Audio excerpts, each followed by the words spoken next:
港人生活節奏急速，唔少人會以快速播放模式睇片，務求節省時間。不過近日有外媒報道指出， YouTube 有可能將原本免費嘅播放速度功能納入 Premium 付費會員項目。YouTube 母公司 Google 亦已就事件作出官方回應。據外媒 Android Authority 報道，有網民在 Reddit 發文表示，自己擁有2個 YouTube 賬戶，發現平台正進行 A/B 拆分測試，部分非 Premium 會員被限制使用播放速度功能，部分則仍可免費使用。目前，非 Premium 會員使用該功能時，最多只能提速至2倍，若想提速至4倍，畫面會出現紅色 P 字標示，提示需升級為付費會員。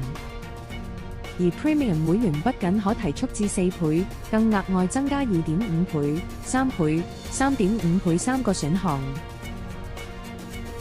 Google 方面回應話，因未了解個別用戶情況，無法回應具體事件，但重申非 Premium 用戶仍可免費使用播放速度功能，最高可達2倍。至於會唔會全面納入付費項目，仍有待官方進一步公佈。